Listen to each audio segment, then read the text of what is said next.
വീട്ടിൽ പാൽപ്പൊടി ഉണ്ടെങ്കിലേ കുട്ടികൾക്ക് എളുപ്പത്തിൽ ഉണ്ടാക്കി കൊടുക്കാൻ പറ്റുന്ന ഐറ്റമാണ് രസ്മലായി. 1/2 ലിറ്റർ പാലിലേക്ക് മധുരത്തിന് ആവശ്യത്തിന് മിൽക്ക് മെയ്ഡും കൂടി ചേർത്തിട്ട് കുറുക്കാൻ വെക്കും. ഇനിയിപ്പം 2 കപ്പ് പാൽപ്പൊടി, 1 ടീസ്പൂണോളം ബേക്കിംഗ് പൗഡർ, 2 മുട്ട, 2 ടീസ്പൂണ് ഗീ, ഇതെല്ലാം കൂടി കുഴച്ചെടുക്കുക. നല്ല സോഫ്റ്റ് ആയിട്ട് കുഴച്ചെടുക്കുക. ഡ്രൈ ആയിട്ട് ഫീൽ ചെയ്യുന്നുണ്ടെങ്കിൽ കുറച്ച് വെള്ളം കൂടി വെച്ചിട്ട് കുഴച്ചെടുക്കുക. ഇനിയിപ്പം ക്രാക്കൊന്നും ഇല്ലാത്ത രീതിയിൽ നല്ല ബോൾസ് ആക്കി എടുക്കുക. കുറുകി വന്ന പാല് ലോ ഫ്ലെയിമിലാക്കിയിട്ടില്ലേ ഇങ്ങനെ ഒന്ന് പ്രസ് ചെയ്തിട്ട് ഈ ബോൾസ് ഇട്ട് കൊടുക്കുക. ഈ ബോൾസ് ഇട്ട് കൊടുക്കുന്നതിലും നല്ല ഡബിൾ സൈസ് ആയിട്ട് വരും കേട്ടോ. ലോ ഫ്ലെയിമിലോ മീഡിയം ഫ്ലെയിമിലോ വെച്ചിട്ട് ഇത് നല്ലോണം ഇതിൽ ഉൾഭാഗത്ത് മൊത്തത്തിൽ ആ ഒരു മിൽക്ക് മെയ്ഡും പാലിൻ്റെ മിക്സെല്ലാം പിടിക്കുന്ന രീതിയിൽ നല്ലോണം കുക്കാക്കി എടുക്കുക. ഇതുണ്ടില്ലേ ഡബിൾ സൈസ് ആയിട്ട് വന്നിട്ടുണ്ട്. ഇനിയിപ്പോൾ ഇത് നമുക്ക് പ്ലേറ്റിലേക്ക് എന്താ പറയുക സെർവ് ചെയ്യുക.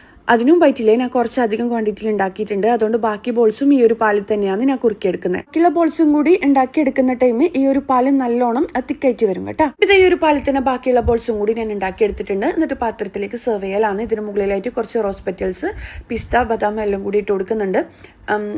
സാഫ്രോൺ ഉണ്ടെങ്കിൽ അതിട്ട് കൊടുക്കുക. അടിപൊളി ടേസ്റ്റാണ്. നിങ്ങൾ എന്തായാലും ട്രൈ ആക്കി നോക്കുക. പേജ് ഫോളോ ആക്കാനും മറക്കണ്ട. ബൈ.